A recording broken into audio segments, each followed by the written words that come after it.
الحمدللہ وکفا والصلاة والسلام علی عبادہ الذین اصطفیٰ خصوصاً علی افضلہم وخاتم النبیین محمد الامین وعلی آلہ واصحابہ اجمعین۔ اعوذ باللہ من الشیطان الرجیم، بسم اللہ الرحمن الرحیم۔ قال اللہ عز وجل فی کتابہ الکریم یا ایہا الناس کلوا مما فی الارض حلالا طیبا ولا تتبعوا خطوات الشیطان انہ لکم عدو مبین۔ انما یامرکم بالسوء والفحشاء وان تقولوا علی اللہ ما لا تعلمون۔ وَإِذَا قِيلَ لَهُمُ اتَّبِعُوا مَا أَنزَلَ اللَّهُ قَالُوا بَلْ نَتَّبِعُ مَا أَلْفَيْنَا عَلَيْهِ آبَاءَنَا أَوَلَوْ كَانَ آبَاؤُهُمْ لَا يَعْقِلُونَ شَيْئًا وَلَا يَهْتَدُونَ۔ صدق اللہ العلی العظیم۔ ربی اشرح لی صدری ویسر لی امری واحلل عقدۃ من لسانی یفقہوا قولی۔ اللہم ارنا الحق حقا وارزقنا اتباعہ وارنا الباطل باطلا وارزقنا اجتنابہ، آمین یا رب العالمین۔ عزیز دوستو،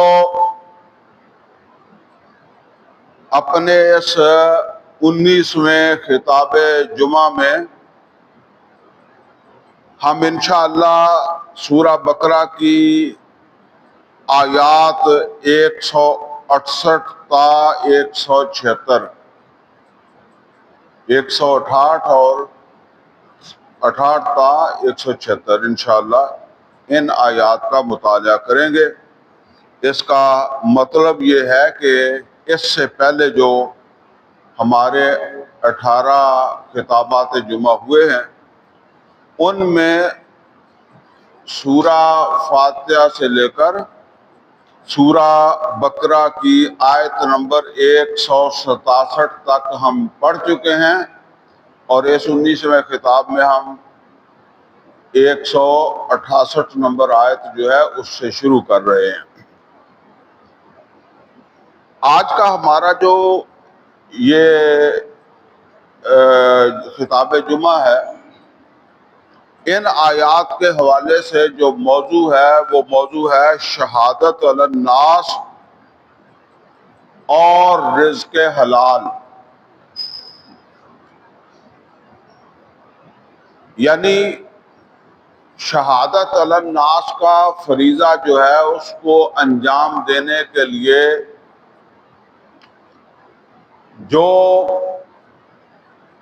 جو شرائط ہیں ان میں سے ایک شرط جو ہے وہ رزق حلال بھی ہے۔ ایک خلاصہ تھوڑا سا میں جو ہے وہ بتا دوں پچھلا، تاکہ آج کا جو ہمارا یہ خطاب ہے اس میں جو موضوع ہے اس کے ساتھ اس کا ربط جو ہے وہ قائم ہو جائے۔ سورہ بقرہ کا جو پہلا حصہ ہے وہ تقریباً پہلے سپارے کے اوپر جو ہے وہ مکمل ہوتا ہے۔ اس میں سابقہ امت مسلمہ یعنی جسے امت بنی اسرائیل کہتے ہیں اس کی خرابیوں کا تفصیل کے ساتھ ذکر کرنے کے بعد پھر ان کا سب سے بڑا جرم جس پر ان کو ٹرمینیٹ کر دیا گیا وہ تھا کتمان شہادہ۔ وَمَنْ أَظْلَمُ مِمَّنْ كَتَمَ شَهَادَةً عِندَهُ مِنَ اللَّهِ وَمَا اللَّهُ بِغَافِلٍ عَمَّا تَعْمَلُونَ۔ اس کے فوراً بعد دوسرا سپارہ شروع ہو جاتا ہے تو جس میں اللہ تعالیٰ نے مسلمانوں کو قبلہ دیا، یعنی مسجد حرام کی طرف جو ہے وہ رخ کر کے نماز پڑھنے کا حکم دیا، گویا کہ مسجد حرام کو جہاں سے مسلمان ہجرت کر چکے تھے اب اس مقام کو مسلمانوں کا قبلہ قرار دے دیا،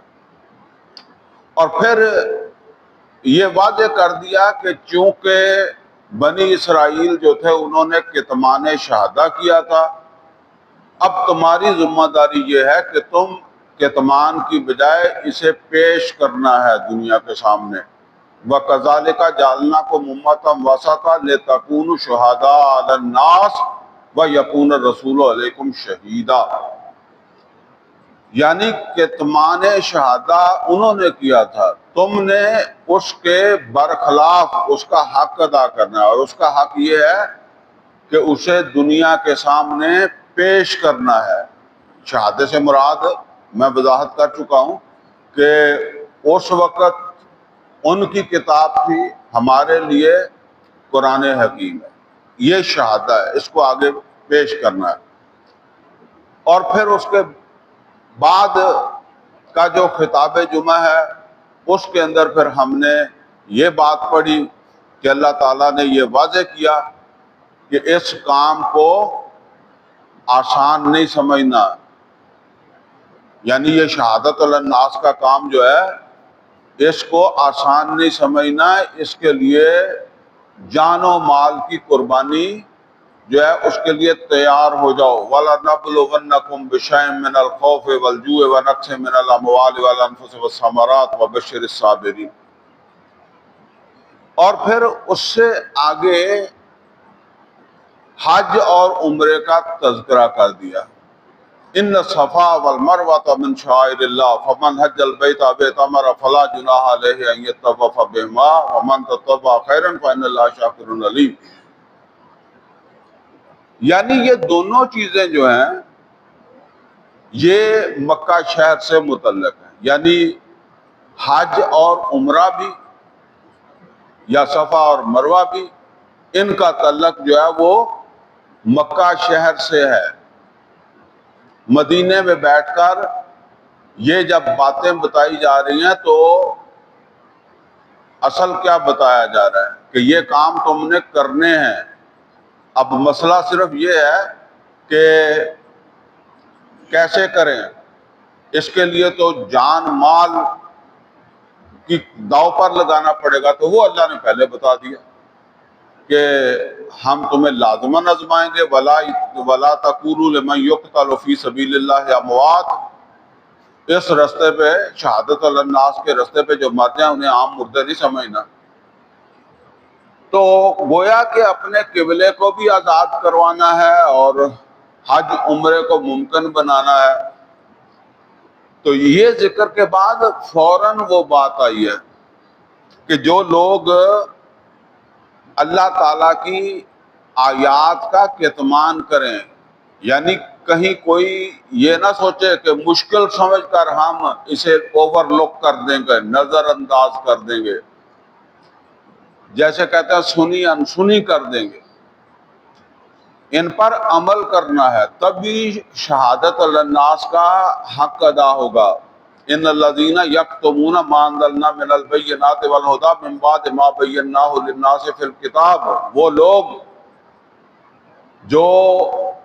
اس شہادے کو، ان احکامات کو نظر انداز کریں، اوور لک کریں، سنی انسنی کر دیں، اور اس کا تقاضا جو ہے وہ پورا کرنے کے لیے تگ و دو نہ کریں، جبکہ ہم نے تو یہ آیات نازل کی تھی لوگوں کے لیے کہ تاکہ لوگوں پر اسے واضح کیا جائے، اور تم خود ہی اسے چھپانے لگ گئے، خود ہی اسے نظر انداز کرنے لگ گئے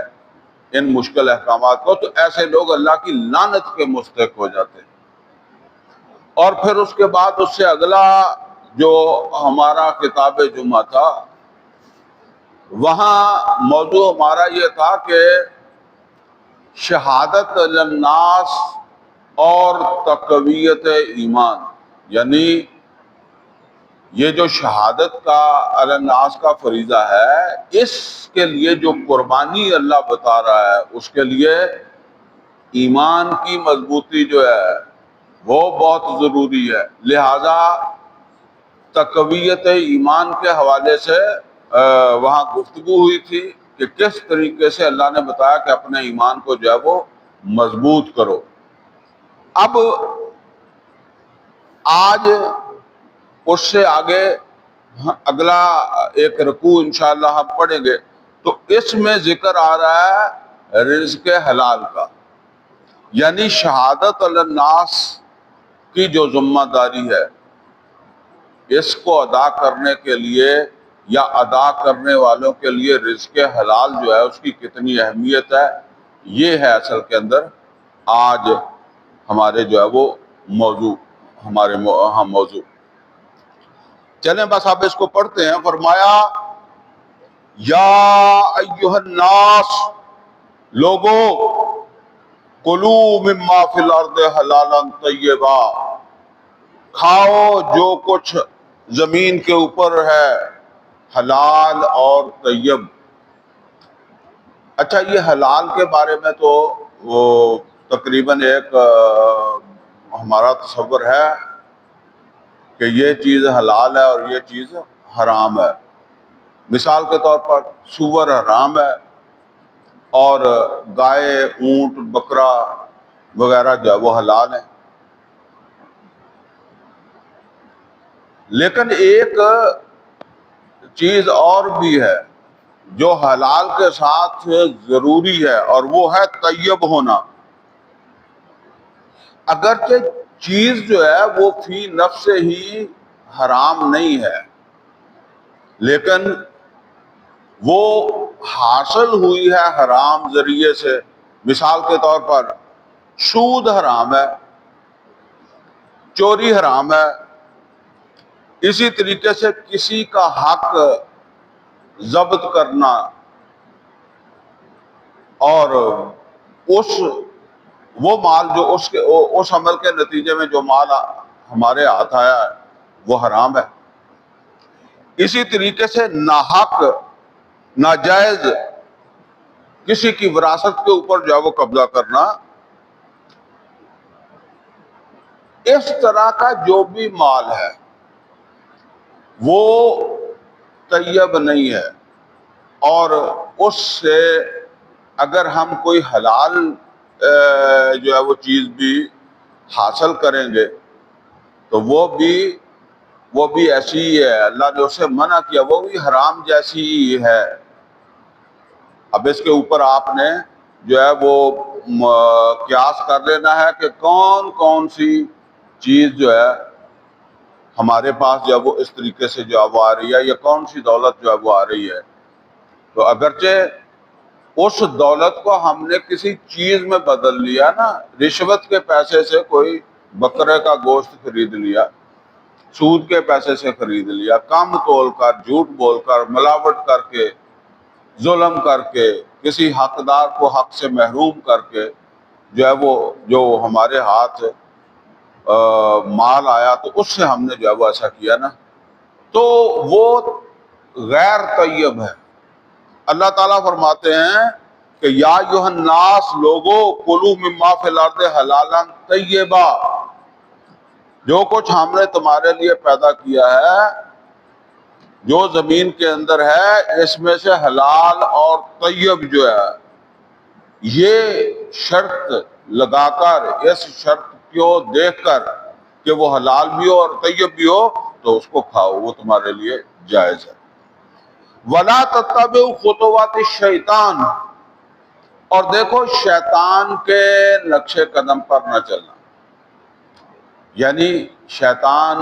اللہ تعالیٰ کا ناشکرا ہے، اور کہیں ایسا نہ ہو کہ تم بھی ناشکری پر اتر آ جائے۔ ناشکری کیا ہو جائے گی کہ اللہ تعالیٰ نے تمہیں سمجھایا ہے، تمہیں احکامات دیے ہیں، تمہیں بتایا کہ یہ نہیں کرنا، اور شکر یہ ہے کہ تم اسی طرح کرو جیسے تمہارے مالک نے تمہیں حکم دیا ہے، اور ناشکری یہ ہے کہ تم اس کے برخلاف اسے نظر انداز کرو۔ تو فرمایا کہ وَلَا تَتَّبِعُوا خُطُوَاتِ الشَّيْطَانِ إِنَّهُ لَكُمْ عَدُوٌّ مُّبِینٌ، وہ تمہارا کھلا دشمن ہے۔ انما یامرکم بالسوء والفحشاء وان تقولوا علی اللہ ما لا تعلمون، یقیناً یہ شیطان جو ہے وہ تو تمہیں یہی مشورہ دیتا ہے، یہی حکم دیتا ہے، یہی مشورہ دیتا ہے۔ یہ امر جو ہے دونوں معنی میں آ جاتا ہے، حکم میں بھی اور مشورے میں بھی۔ اصل میں تو شیطان کا زور تو نہیں انسان پر چلتا، لیکن وہ مشورے ایسے دیتا ہے، ترغیب دیتا ہے، اور قیامت کے دن جب ایک انسان جو ہے جس نے اس کی بات مانی شیطان کی، تو وہ شیطان پر جب ناراض ہوگا تو شیطان اسے کہے گا کہ میرا تمہارے اوپر کوئی زور نہیں تھا، میں نے بس تمہیں ترغیب دی تھی اور تمہیں اچھی لگی، تم نے قبول کر لی۔ تو فرمایا کہ بے شک وہ شیطان جو ہے وہ تو تم کو مشورہ دے گا برائی کا، والفحشاء اور بے حیائی کا، یعنی یہاں ویسے تو ہر برائی کا دے گا، لیکن یہاں معاشی برائی کا ذکر ہو رہا ہے۔ وہ تمہیں جو ہے وہ حرام مال اکٹھا کرنے کا حکم دے گا، وہ چوری سے ہو، وہ ملاوٹ سے ہو، وہ سود خوری سے ہو، وہ جھوٹ بول کر ہو، 2 نمبر مال بیچ کر ہو،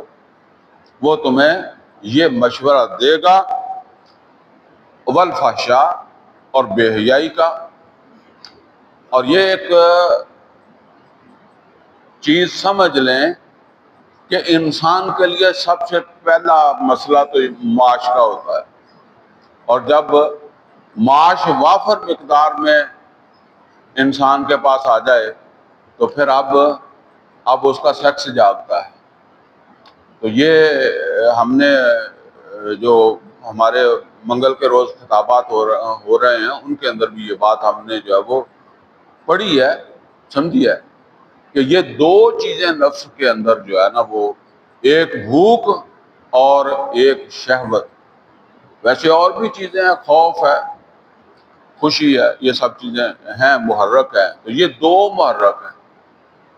کہ مال آ جائے گا تو پھر آدمی اس طرف جو ہے وہ چل پڑے گا، بھوکے کو نہیں یہ دھیان رہتا، اس کو تو پھر پہلا پیٹ کا ہی مسئلہ رہتا ہے۔ تو جب ایسے مال اکٹھا کر لو، پھر مال بھی حرام کا ہی اکٹھا کیا ہوا ہے، تو پھر وہ تو ظاہر ہے کہ خام خواہ ادھر جائے گا۔ انما یامرکم بالسوء والفحشاء وان تقولوا علی اللہ ما لا تعلمون، اور یہ کہ تم اللہ کا نام لے کر وہ بات کہو جو تمہیں علم ہی نہیں ہے، تمہیں جانتے ہی نہیں، یعنی تمہارے علم، تمہیں جو علم ہے اس کے مطابق تو اللہ تعالیٰ نے اس کو جائز قرار نہیں دیا، لیکن تم خام خواہ بغیر علم کے اپنے اس غلط عمل کو، اس حرام خوری کو جو ہے وہ جائز قرار دینے کی کوشش کرتے ہو، جائز قرار دیتے ہو۔ جس طرح جو بھی رشوت خور ہے وہ کوئی نہ کوئی اپنے ذہن کے اندر تصور رکھے گا، اسی طریقے سے سود خور جو ہے وہ کوئی نہ کوئی جو ہے وہ ہیلا تلاش کرنے کی کوشش کرے گا جس سے وہ یہ سمجھے کہ بھئی یہ ٹھیک ہی ہے، اپنے ضمیر کو جو ہے وہ مطمئن کرنے کے لیے۔ تو یہ جو غلط کام کرتے ہیں، ضمیر کی خلش ان کے اندر بھی ہوتی ہے، لیکن وہ کسی نہ کسی طریقے سے اپنے آپ کو جو ہے وہ مطمئن کرتے ہیں۔ وَإِذَا قِيلَ لَهُمُ اتَّبِعُوا مَا أَنزَلَ اللَّهُ، اور جب ان سے کہا جاتا ہے کہ اتباع کرو، پیروی کرو، ما انزل اللہ، جو اللہ تعالیٰ نے نازل کیا ہے اس کی پیروی کرو، اس کے مطابق جو ہے وہ حلال اور حرام جو ہے اس کی پابندی کرو۔ قالو، تو یہ کہتے ہیں بل نتبع ما الفینا علیہ آبانا، بلکہ ہم تو پیروی کریں گے اس کی جس کے اوپر ہم نے اپنے آباء و اجداد کو پایا۔ یہاں یہ بات سمجھ لیں کہ حرام کمائی صرف انہی ذرائع سے نہیں ہوتی جن کا میں نے ذکر کیا، مثلا سود سے، چوری سے، ملاوٹ سے، کم تول کر کسی کی وراثت دبا کر، بلکہ دین کے نام پر بھی حرام خوری ہوتی ہے، بہت زیادہ ہوتی ہے، جس کو عام طور پر لوگ نہیں سمجھتے۔ مکہ کے جو لوگ تھے وہ اللہ کے گھر کے نام پر اور جو ہے وہ اللہ تعالیٰ کے اس گھر میں رکھے ہوئے وہ معبود جو ہیں ان کے نام پر لوگوں سے جو مال وصول کرتے تھے، اس کے پیچھے اصل کے اندر وہ فلسفہ تھا جو انہوں نے لوگوں کو سمجھایا ہوا تھا کہ یہ تمہاری نیکی ہے، یہ تمہارے جو ہے وہ آگے کام آئے گی، یہ تمہارا بھلا ہے، جو اور کھاتے وہ خود تھے، مال وہاں اکٹھا ہوتا تھا اور وہ خود اس کو جو ہے وہ کھاتے تھے۔ یہی اصل کے اندر آج ہمارے ہاں مزاروں کے اوپر آپ جا کر دیکھیں، لوگ جو ہے وہ کس طرح سے جو ہے وہ مال دیتے ہیں۔ اصل میں یہ تصورات لوگوں کے ذہنوں کے اندر ڈالے ہوئے ہیں کہ یہ تمہاری بھلائی کے لیے ہی ہے، یعنی جو تم مال یہاں دو گے یہ تمہاری بھلائی کے لیے ہی ہے۔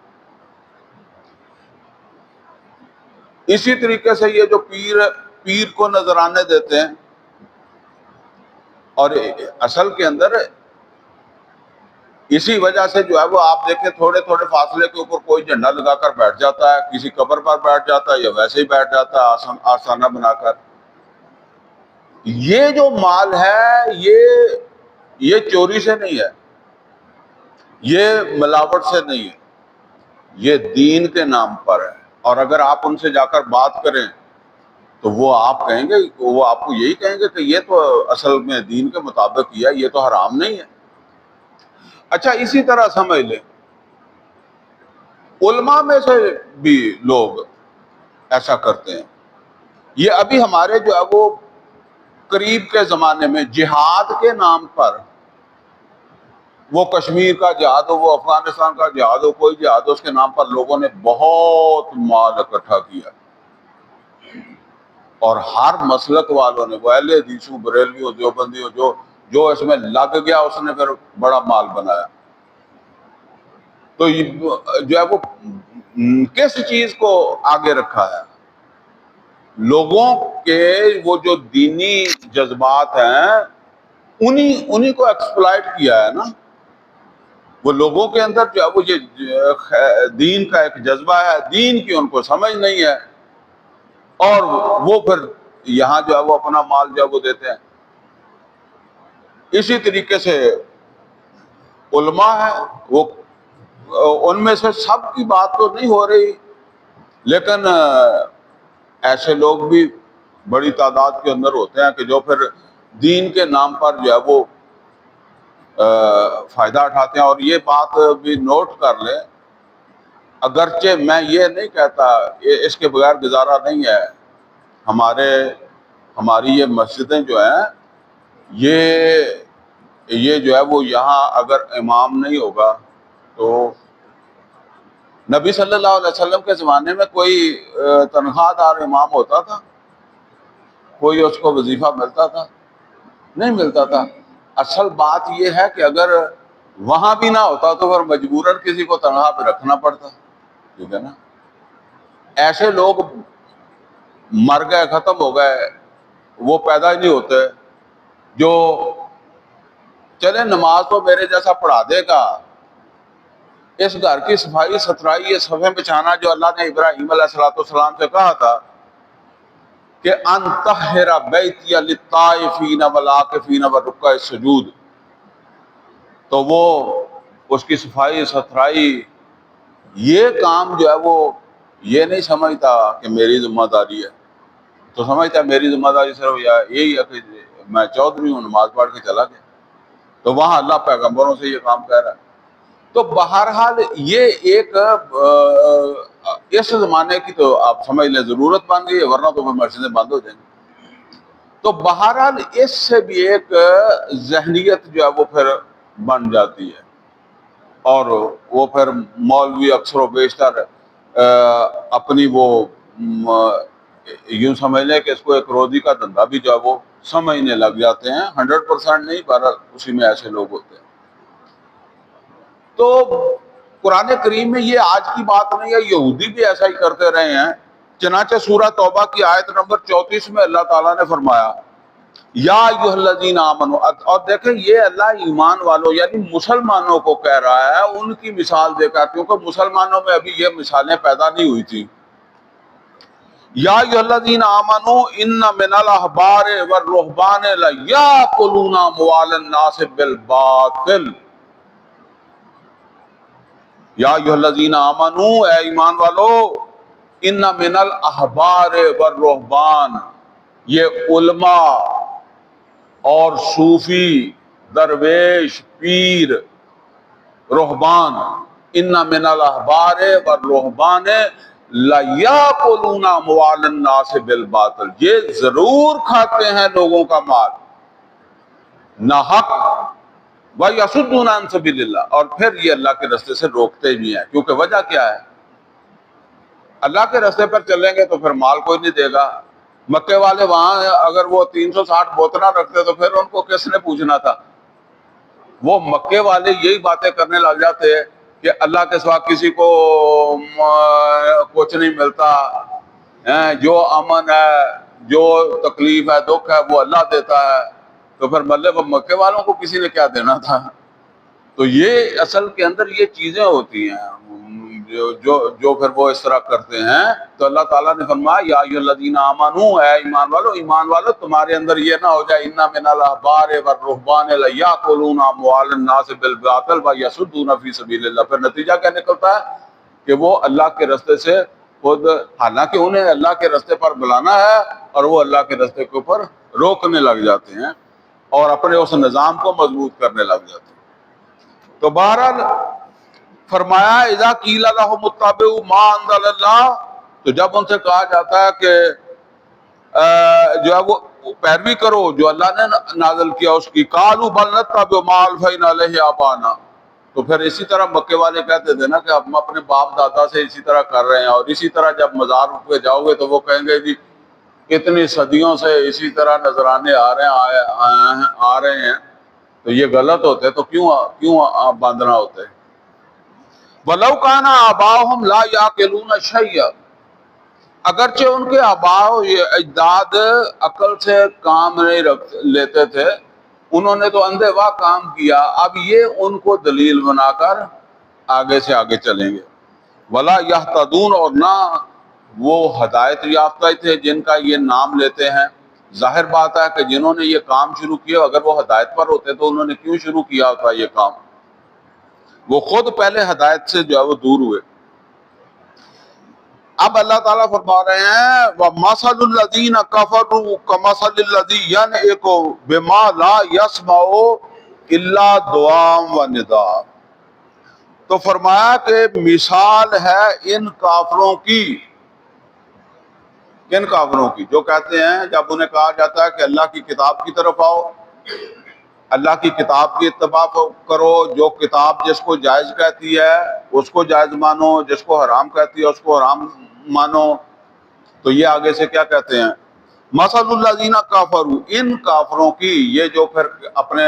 باپ دادا کو دلیل بناتے ہیں، جب ان سے کہا جاتا ہے تو وہ کہتے ہیں کہ جی ہاں یہ تو ہمارے باپ دادا سے چلا آ رہا ہے۔ تو ان کی مثال ایسے ہے کمثل الذی ینعق بما لا یسمع الا دعاء و نداء، اس شخص کی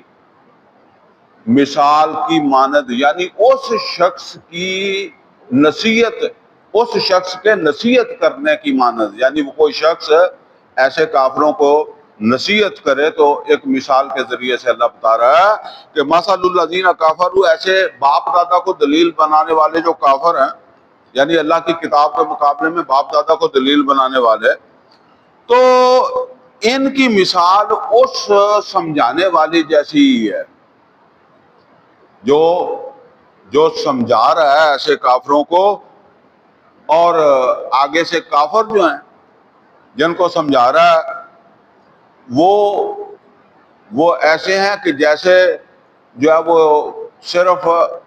آواز سنتے ہیں، بما لا یعنی کوئی اللہ یعنی کو بما لا یسمع الا دعاء و ندا، جیسے کسی ایسے، آپ اسے جانور سمجھ لیں، جیسے ہم کہتے ہیں بھینس کے آگے بین بجانا، اگر بھینس کو یہی نصیحت ہے جو میں اس وقت آپ کے سامنے کر رہا ہوں، بات کر رہا ہوں، یہ اگر کسی بھینس کے سامنے کروں تو اس کو کیا فرق پڑے گا؟ اس کو تو اثر نہیں پڑے گا۔ تو یہ بات ہے، اللہ کہتا ہے یہ انسان ہیں جن کی مثال جو ہے وہ بس ایسے ہی ہے کہ ان کے کانوں میں آواز تو جاتی ہے، لیکن یہ باتیں ان کے دل کے اوپر اثر نہیں کرتی، بس آپ کی نصیحت ایک شور شرابہ ہی ہے ان کے لیے، ہاں؟ یعنی ایک جیسے کہتے ہیں کہ بس ایک آپ نے شور مچا لیا، ان کو کوئی فرق نہیں پڑا۔ اللہ دعام و ندا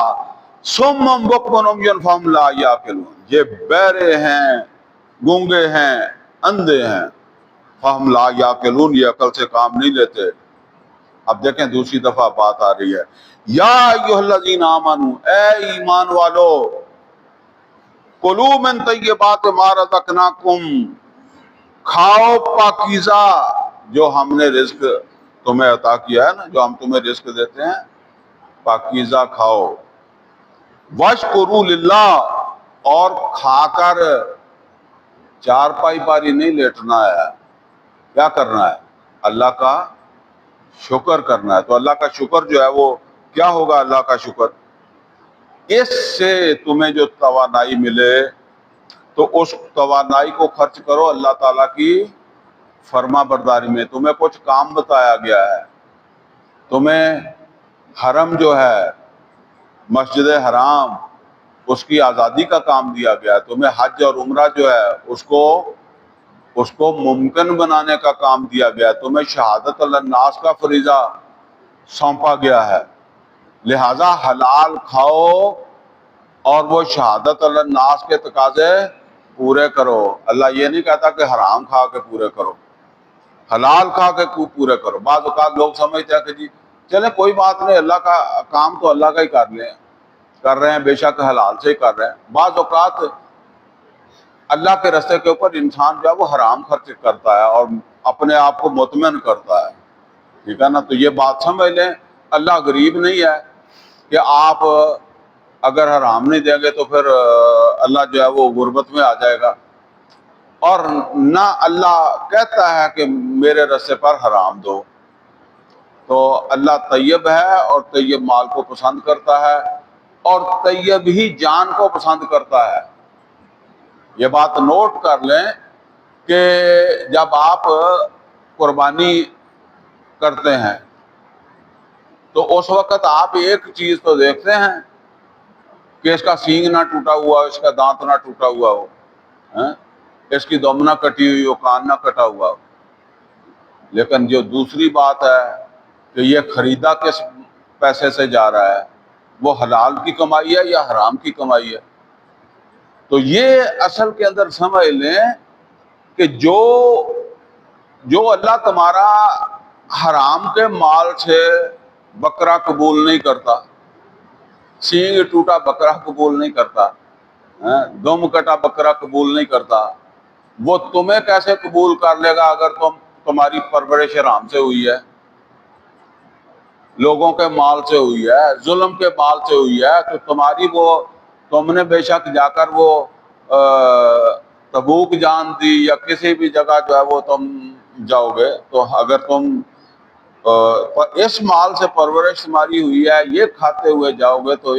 یہ تو پھر اللہ تعالیٰ جو ہے وہ قبول نہیں کرتا۔ تو یہ شہادت الناس کا جو فریضہ ہے اس میں قربانیاں تو چاہیے۔ اللہ کہتا ہے وَلَا تَقُولُوا لِمَن يُقْتَلُ فِي سَبِيلِ اللَّهِ أَمْوَاتٌ، مریں گے تو صحیح، قتل تو ہوں گے اس راستے کے اوپر، لیکن یہاں بتایا جا رہا ہے کہ وہ حلال کھانے والے، پاکیزہ مال کھانے والے، حلال اور طیب کا لحاظ کر کے، اور جو اگر پہلے کچھ ہو گیا تو اس کے لیے توبہ کر کے انسان جو ہے وہ دوبارہ سیدھا ہو سکتا ہے۔ زندگی کے اندر اونچ نیچ ہوتی رہتی ہے، توبہ کر کے پھر اپنے آپ کو صحیح راستے کے اوپر جب وہ لے آئے۔ تو فرمایا کہ یا ایھا الذین آمنوا کلوا من طیبات ما رزقناکم واشکروا للہ،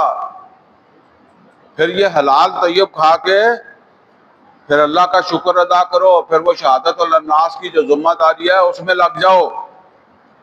ان کنتم ایاہ تعبدون، اگر تم واقعی اس کے بندے بن گئے ہو، اگر تم نے اپنے آپ کو واقعتاً اس کی عبدیت میں دے دیا، اس کی غلامی میں دے دیا، تو پھر اب یہ کام ہے تمہارا زندہ رہنے کا، جیسے کہتے ہیں اللہ کا کھا کر زندہ ہو، تو اب پھر زندگی اس کام کے اندر جاؤ لگاؤ، یہ ہے کام تمہارا۔ آگے بڑی اہم بات آ رہی ہے، تھوڑی توجہ رکھیں گے تو بات سمجھ آئے گی۔ انما حرم علیکم المیتۃ، بے شک اس نے حرام کر دیا تمہارے لیے نمبر ایک مردار، والدم خون، واللحم الخنزیر اور خنزیر کا گوشت، وما اہل بہ لغیر اللہ، اور وہ جس کے اوپر جو ہے وہ پکارا گیا ہو غیر اللہ کا، اللہ کے علاوہ جو ہے وہ کسی کا نام۔ احلال جو ہے نا وہ کسی کا نام پکارنا، اس کے لیے احلال کا لفظ آتا ہے۔ تو کسی یعنی کسی جانور کو ذبح کرتے ہوئے دیوی دیوتا، ٹھیک ہے، یا غیر اللہ، بس کوئی بھی سمجھ لیں، کسی پیر کا ہی نام لے کر، کسی بھی فرشتے کا نام لے کر، کسی کا بھی نام لے کر جو ہے اس کو ذبح کیا گیا ہے۔ اور اسی کے ذیل میں یہ سمجھ لیں کہ مومن کی قربانی جو ہے وہ صرف اللہ کے قرب کے لیے ہوتی ہے۔ ان صلاتی و نسکی و محیای و مماتی للہ رب العالمین، نسکی تو قربانی جو ہے وہ اللہ کے قرب کے لیے ہے، اللہ کے لیے ہے۔ اگر یہ بھی نیت بن جائے کہ میں یہ قربانی کر رہا ہوں غیر اللہ کے قرب کے لیے، کسی پیر کے قرب کے لیے، تو یہ بھی اسی ذیل کے اندر جو وہ آ جائے گی۔ اسی طرح سمجھ لیں کہ یہاں سے بکرا اٹھا کر، دیگ اٹھا کر، یہ اب جا کر جو ہے وہ لاہور میں داتا دربار کے اوپر جو ہے وہ وہاں تقسیم کرنی ہے، یا وہ کسی اور جگہ جا کر جو وہ پیر کے ڈیرے کے اوپر کرنی ہے۔ کیوں کرنی ہے؟ وہ پیر کا قرب حاصل کرنے کے لیے، ٹھیک ہے نا؟ تو یہ سب اسی ذیل میں آتے ہیں، یہ حلال نہیں ہے۔ اچھا، ایک تو بات یہ ہوگی، یہاں چار چیزوں کا ذکر آیا نا، ویسے تو حرام اور بھی چیزیں ہیں، لیکن یہ سمجھ لے یہاں کوئی اللہ حرام حلال کی لسٹ نہیں دے رہا، ورنہ تو اور بہت ساری چیزیں بھی حرام ہیں۔ یہ اصل کے اندر اس وقت عرب کا جو معاشرہ تھا نا، اس کے اندر جو ہے وہ یہ چیزیں اس طرح چل رہی تھی، تو خاص طور پر ان چیزوں کا یہاں تذکرہ کر دیا گیا۔ اب یہ بات سمجھ لیں جی کہ یہ حکم کہاں آ رہا ہے کہ تمہارے لیے جو ہے وہ مردار، خون، خنزیر کا گوشت اور وہ جس کے اوپر پکارا گیا ہو اللہ کے علاوہ کسی کا نام، وہ تمہارے لیے جو ہے وہ حرام ہے۔ یہ حکم آ رہا ہے مدینہ میں، تو مسلمان 15 سال 13 سال مکہ میں بھی تو گزار چکے ہیں یا نہیں گزارے انہوں نے؟ تو اس وقت ان میں سے کوئی چیز اللہ نے حرام نہیں کی۔ اچھا نوٹ کر لیں، یہ کوئی ایسا حکم نہیں ہے کہ مسلمان اس کے اوپر مکہ میں ہم عمل نہیں کر سکتے تھے۔ بعض اوقات تو صورتحال ایسی ہوتی ہے نا کہ کوئی چیز ہی ایسی ہے کہ جس کے لیے وہاں ممکن نہیں ہے عمل کرنا، تو عمل تو کر سکتے تھے، لیکن اللہ تعالیٰ نے وہاں یہ حکم نہیں دیا۔ حکم دیا ہے مدینے آ کر۔ بدر سے پہلے یہ سورت نازل ہو رہی ہے، اور اس سورت میں شہادت الناس کی ذمہ داری دے کر بتایا گیا ہے کہ اب تمہارا راستہ جو ہے وہ قربانیوں کا راستہ، یعنی جنگوں کا راستہ ہے۔ یہ تو سیدھا سیدھا بتا دیا کہ اس راستے کے اوپر تو اب تمہاری قربانی چاہیے۔ تو یہاں آ کر یہ حکم دیا جا رہا ہے کہ تمہارے لیے حرام کیا گیا ہے مردار، خون اور خنزیر کا گوشت، اور وہ جس کے اوپر کسی اور کا نام دیا گیا۔ اچھا ایک چیز اور پڑھ لیں، پھر یہ آپ کو سمجھ بھی آ جائے گی۔ فَمَنِ اضْطُرَّ، تو جو کوئی مجبور ہو گیا، کس بات پر مجبور ہوا؟ یہ چیزیں کھانے پر، یعنی پھر اس کو سمجھ لیں کہ مردار خون خنزیر کا گوشت یا وہ کوئی چیز ایسی جو جس پر غیر اللہ کا نام لیا گیا، جو کوئی مجبور ہو گیا، فمن اضطر غیر باغن ولا عادن، بغیر اس نیت کے کہ اس نے بغاوت کی ہے اللہ سے، وہ سمجھتا ہے کہ یہ حرام ہے اور مجھے نہیں کھانی چاہیے، لیکن وہ ہو گیا مجبور، ولا عادن، اور پھر وہ زیادہ بھی نہیں اس کو کھا رہا، یعنی ایک ضرورت کے تحت ہی اس کو استعمال کر رہا ہے، اس کو زیادہ شوق سے آزادی کے ساتھ استعمال نہیں کر رہا، فلا اسمال ہے تو اس کے اوپر گناہ بھی نہیں اگر اس نے ان کو کھا لیا۔ اچھا، یہ حکم ویسے عام ہے کہ کسی وقت بھی کوئی آدمی کسی صحرا کے اندر جا رہا ہے اور وہاں صورتحال ایسی بن گئی ہے، مجبور ہو گیا ہے، یا کسی اور صورتحال میں ایسی صورتحال بن گئی ہے، تو یہ صورتحال تو مکہ میں بھی بنتی تھی، کیا نہیں بنتی ہوگی؟ بات تو وہی ہے، مکہ اور مدینہ کیا فرق پڑتا ہے؟ یہاں دیکھیں یہ قرآن حکیم، یہ جو احکامات ہیں ان کی ایک حکمت بھی ہے۔ یہاں حکم دیے جا رہا ہے جب جنگوں کا سلسلہ اب شروع ہو جائے گا، اللہ خود بتا رہا ہے کہ شہادت الناس کا جو راستہ ہے اس پہ یہ قربانیوں کا راستہ ہے، تو ظاہر بات ہے کہ جو بدر سے شروع ہوا ہے تو اس میں تبوک بھی آئے گی۔ ویسے بدر میں بھی کوئی آپ یہ نہ سمجھے کہ مکہ سے اٹھ کر مسلمان چلے گئے تھے، یہ نوٹ کر لیں مکہ سے کتنے دن پہلے مسلمان نکل گئے تھے، جب نکلے ہیں تو راشن وغیرہ اپنا پانی ساتھ لے کر گئے، صحرا میں کدھر پانی ملتا ہے اور کدھر خوراک ملتی ہے، تو بڑی کنٹرول خوراک کھانی پڑتی ہے، ایسا نہیں کہ چلے کھلا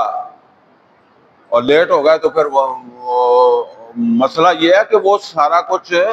آج کل تو جو فوجیں لڑتی ہیں ان کو پیچھے سے کمک ملتی ہے، پیچھے سے ان کو راشن وغیرہ پہنچتا ہے، جب تبوک گئے ہیں تو کنٹرول راشن ملتا تھا ان کو۔ اچھا، اب آپ سوچیں کہ جب آپ روٹین کے اندر جو ہے وہ زندگی گزارتے ہیں تو آپ کی عادتیں بن جاتی ہیں نا، تو پھر آپ اور طرح کا کھاتے ہیں۔ ویسے یہ موضوع تو ہمارا اگلا ہے، لیکن یہاں بھی آ گیا وہ، یہ روزے کے حوالے سے بات آئے گی تو دوبارہ پھر مجھے کرنی پڑے گی، لیکن یہ سمجھ لیں ان جنگوں میں ایسی صورتحال بن سکتی ہے نا،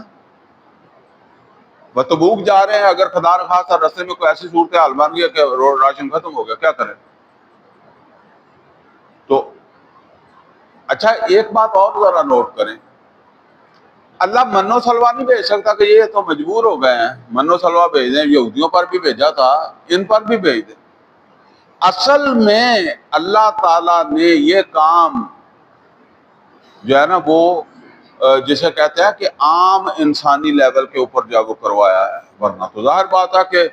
اللہ کو نہیں پتا کہ یہ مجبور ہو گیا تو چلو میں اس کو من و سلوا بھیج دوں، ایسا نہیں ہے۔ اللہ نے یہ اجازت دے دی ہے کہ اگر وہ حرام جس کو میں نے ٹھہرایا وہ تجھے ملتا ہے تو وہ کھا لے۔ اب اس کو ذرا اپلائی کریں، افغانستان کے اندر یہ افغانی لڑتے رہے، ہمیں ان سے اختلاف ہے وہ علیحدہ بات ہے، لیکن لڑتے رہے ہیں نا، تو وہ پہاڑوں کے اندر چھپے ہوئے ہوتے تھے، دائیں بائیں امریکی پھر رہے ہیں، اوپر ان کے جہاز پھر رہے ہیں، تو ان کو کھانا کہاں سے ملتا تھا؟ تو اگر کوئی آدمی اتنا مجبور ہو گیا، بے بس ہو گیا ہے، تو اس کے لیے یہ پھر راستہ کھول دیا اللہ نے کہ وہ اپنی ضرورت پوری کر لے۔ اسی طرح وہ غزہ کے اندر ناکہ بندی میں آپ کو کیا پتا یہاں بیٹھے ہوئے کہ انہوں نے کیا کھایا ہوگا؟ یہ جب ہم ذرا چھوٹے ہوتے تھے، اتنے چھوٹے بھی نہیں، آپ یہ سمجھ لیں کہ 9ویں 10ویں کی بات ہے، یہ پہلے بھی ایک دفعہ اسرائیل نے جو ہے وہ فلسطینیوں کی ناکہ بندی کی تھی، تو مجھے اب بھی یاد ہے کہ وہ خبروں میں ہم سنتے تھے کہ وہ کتے کھانے پر مجبور ہو گئے، بلیاں کھانے پر مجبور ہو گئے۔ صابرہ اور دوسرا کیمپ جو تھا وہ غالباً اس کا نام شتیلا تھا یا شکیلا تھا کچھ، وہ مجھے اب ایگزیکٹ یاد نہیں ہے، 2 کیمپ تھے فلسطینیوں کے، مجبور ہو گئے، کیا کریں؟ تو یہ حکمت ہے اس کی کہ اب تم نے آگے جانا ہے، خاص طور پر جب تم نے دنیا کے اندر جہاد کرنا ہے تو کہیں بھی کوئی صورتحال پیدا ہو سکتی ہے، تو اس صورتحال کے اندر تمہیں یہ رستہ اللہ دے رہا ہے، وہاں بیٹھ کے یہ نہیں ہے کہ منو سلوا آئے گا، اللہ یہ دے رہا ہے کہ اس طرح کا کوئی چیز مل جائے جو روٹین میں تو حرام ہے، لیکن اپنی صرف ضرورت پوری کر سکتے ہو تم اسے۔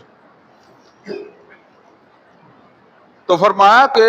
فلا اسم علیہ، تو پھر اس کے اوپر کوئی گناہ نہیں ہے اگر اس نے مجبوری میں صرف ضرورت کی حد تک جو ہے وہ ان چیزوں کو استعمال کر لیا ہے۔ ان اللہ غفور الرحیم، اور اس کو آپ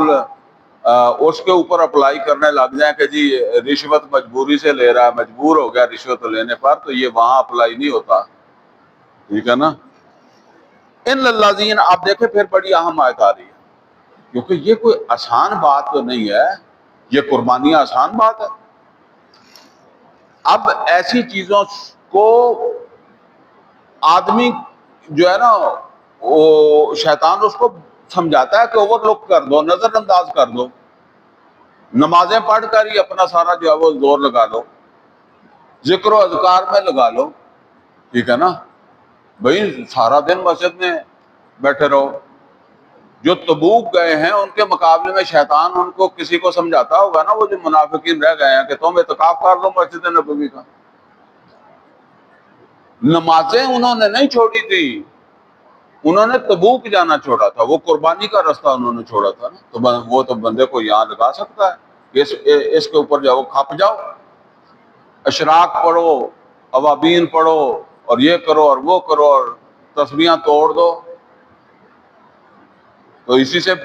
پورا ہو جائے گا کام۔ یہ ہے کتمان، اوور لک کرنا، نظر انداز کرنا۔ تو یہاں دیکھیں یہ بار بار یہ چیز آ رہی ہے کہ اگرچہ یہ چونکہ احکام سخت ہیں، ان پر عمل درآمد سخت ہے، اسی لیے اللہ بار بار فرما رہا ہے کہ کہیں کتمان کی طرف نہیں جانا۔ ان الذین یکتمون ما انزل اللہ من الکتاب، کیونکہ کتمان سے لعنت پڑ جاتی ہے،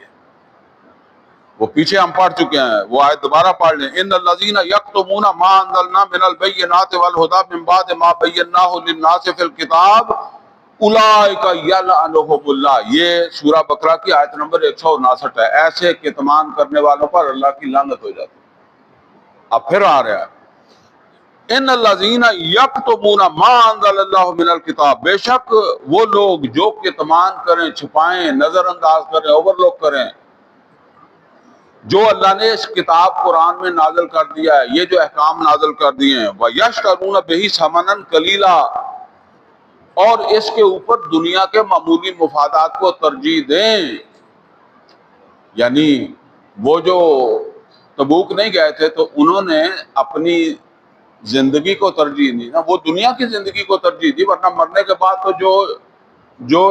اللہ کے رستے کے اوپر قتل ہوا اس نے بھی وہیں جانا ہے، اور جو منافقت میں مر گیا اس نے بھی وہیں جانا ہے۔ تو یہ دنیا کی زندگی کا ایک اسے ملا، 4 دن اور کھائے گا پیے گا۔ اولئک ما یاکلون فی بطونہم الا النار، یہ اگر زندہ رہ کر کچھ کھائیں گے بھی، ٹھیک ہے نا، کچھ فائدہ اٹھائیں گے اللہ تعالیٰ کے احکامات کو نظر انداز کر کے، اوور لک کر کے، تو انہوں نے جو پیٹ میں ڈالا ہے وہ کیا ہے؟ آگ ہے، اللہ کہتا ہے۔ وَلَا يُكَلِّمُهُمُ اللَّهُ يَوْمَ الْقِيَامَةِ، اور یہ نوٹ کریں، یہ عکس کو پیچھے جوڑے نا، جو رشوت لیتا ہے، جو ملاوٹ کرتا ہے، جو سود خوری کرتا ہے، تو وہ کیا کرتا ہے؟ اوور لک کرتا ہے، کتمان کرتا ہے کہ نہیں کرتا؟ تو اللہ کہتا ہے وہ پیٹ میں آگ ڈالتا ہے۔ وَلَا يُزَكِّيهِمْ، اور نہ ان کا جو ہے وہ اللہ تزکیہ کرے گا۔ وَلَهُمْ عَذَابٌ أَلِيمٌ، اور پھر اس حرام خوری کے نتیجے میں اللہ قیامت کے دن، یا اللہ کے احکامات کو نظر انداز کرنے کے نتیجے میں اللہ ان کو دردناک عذاب کے سپرد کرے گا۔ اولئک الذین اشتروا الضلالۃ بالہدی، یہی وہ لوگ ہیں کہ جنہوں نے ترجیح دی گمراہی کو ہدایت پر، یعنی ایمان تو لائے تھے، اشہد ان لا الہ الا اللہ و اشہد ان محمد عبدہ و رسولہ کہہ کر ہی مسلمان ہوئے تھے، تو اب تبوک نہیں گئے، تو انہوں نے ہدایت پر گمراہی کو ترجیح دی۔ ہدایت پانے کے بعد بھی گمراہ ہو جاتے ہیں. وہ جو سورہ فاتحہ میں ہے نا، غیر المغضوب علیہم ولا الضالین، تو اللہ کے ہدایت پا کر انسان ایسے اعمال کی وجہ سے جو اللہ کو ناراض کرتے ہیں مغضوب علیہم میں چلا جاتا ہے، اور ہدایت پا کر انسان ایسے اعمال کی وجہ سے، یہ کتمان وغیرہ کی وجہ سے گمراہوں میں چلا جاتا ہے. تو فرمایا اولئک الذین اشتروا الضلالۃ بالہدی، یہ وہ لوگ ہیں کہ جنہوں نے ہدایت پا کر ہدایت پر ترجیح دیا، ضلالہ گمراہی کو گمراہ ہو گئے، جنہوں نے اللہ کی آیات کا کتمان کیا، نظر انداز کیا، اوور لک کیا، ان پر عمل نہیں کیا. والعذاب بالمغفرہ، حالانکہ ان کی مغفرت ہونے والی تھی، لیکن انہوں نے کس کو ترجیح دے لی؟ اپنے اس عمل کے ذریعے سے عذاب کو ترجیح دے لی. فما اصبرهم علی النار، تو یہ اب ایک طنزیہ انداز ہے. اللہ کہتا ہے کہ کتنے صابر ہیں آگ پر، کتنا صبر ہے. یعنی یہ ایسے ہی ہے جیسے بعض اوقات جب ہم سکول میں پڑھتے تھے تو ہمارے سکول ماسٹروں کے پاس ڈنڈا ہوتا تھا، تو وہ کسی بچے نے غلطی کیا تو وہ ڈنڈا مار کے کہتا تھا آیا مزہ. تو اب اس میں مزے والی تو کوئی بات نہیں، یہ طنزیہ بات، ٹھیک ہے نا، اسے کہتے ہیں طنزیہ. مزہ تو نہیں آیا، تکلیف ہی ہوئی ہے. تو اللہ کہتا ہے کہ یہ کتنے صابر ہیں، آگ کا نام سن کر بھی نہیں چھوڑ رہے. یعنی اللہ نے فرما دیا کہ یہ اوور لک کرنے والے، نظر انداز کرنے والے، اللہ کے احکامات کو کتمان کرنے والے، اپنے فرائض ادا نہ کرنے والے، ان کے لیے میں نے آگ کا حکم سنا دیا، لیکن ان کو پسینہ بھی نہیں آیا، پریشانی بھی نہیں ہوئی. فما اصبرهم علی النار، تو کتنا ہی ان کا صبر ہے کہ ان کو آگ کا سن کر بھی پریشانی نہیں ہوئی کہ سیدھا ہو جاتے، اسی رستے کے اوپر چلتے جا رہے ہیں. ذالک بان اللہ نزل الکتاب بالحق، اب اللہ تعالیٰ فرماتا ہے کہ جب یہ ایمان لائے تھے تو اللہ نے کیوں ان کو گمراہ قرار دیا، کیوں مغفرت کی بجائے ان کے لیے آگ کا فیصلہ کیا؟ فرمایا ذالک بان اللہ نزل الکتاب بالحق، یہ اس لیے کہ اللہ نے یہ کتاب حق کے ساتھ نازل کی ہے، وہی حق پر ہے جو اس کتاب کے مطابق چل رہا ہے. وَإِنَّ الَّذِينَ اخْتَلَفُوا فِي الْكِتَابِ، اور وہ جنہوں نے اس کتاب سے اختلاف کیا. کتاب سے کیسے اختلاف کریں گے؟ دیکھیں ایک شیشہ ہوتا ہے نا، تو شیشے کے سامنے جب آپ کھڑے ہوتے ہیں تو آپ کو اپنی خرابیوں کا پتہ چلتا ہے نا، تو وہ تبھی تو آپ کو پتہ چلتا ہے میرا کالر الٹا ہے، سیدھا کر لیا، یا کوئی اور چیز ایسی ہے اس کو ٹھیک کر لیا، سامنے دیکھا، بٹن نہیں لگا تو وہ بھی لگا لیا. اب اسی طرح قرآن کو ایک آئینے کے طور پر اپنے سامنے رکھیں اور پھر اپنے اعمال کو اس کے سامنے دیکھیں، کہاں میں قرآن سے مختلف ہوں، یہ اختلاف ہے. میں روزی کے اعتبار سے مختلف ہوں، میں نمازوں کے اعتبار سے مختلف ہوں، یا کسی بھی کہاں میرا عمل اس قرآن سے مختلف ہے، یہ ہے اختلاف. کیونکہ اللہ نے ایک سچی کتاب نازل کر دی ہے، مجھے تو اس کے مطابق چلنا تھا. تو فرمایا کہ وَإِنَّ الَّذِينَ اخْتَلَفُوا فِي الْكِتَابِ، وہ جنہوں نے کتاب سے مختلف ہوئے، کتاب سے مختلف اختلاف کیا، لفی شقاق بعید. اچھا پھر وہ کہتے ہیں کہ ہمیں جنت میں بھی چلے جانا ہے، یعنی کتاب سے مختلف زندگی ہے اور گمان کیا ہے، جنت میں چلے جائیں گے. تو اللہ کہتا ہے لفی شقاق بعید، یہ ضد میں بہت دور چلے گا. اس کا کیا مطلب ہے؟ کہ پھر تو یہ ان کا کہنا یہ ہے کہ ہم جنت دھکے سے لے لیں گے، ہم دیکھیں گے کون ہمیں جنت سے محروم کرتا ہے. تو یعنی یہ پھر ایسا ہی ہے کہ جنت یہ اللہ سے چھین کر لے سکتے ہیں، لینے کا ان کا کوئی پلان ہوگا، کوئی منصوبہ ہوگا. اللہ سے دعا ہے کہ اللہ ہمیں قرآن کا فہم عطا فرمائے، عمل کی توفیق عطا فرمائے. اقول قولی ھذا واستغفر لی ولکم ولسائر المسلمین والمسلمات.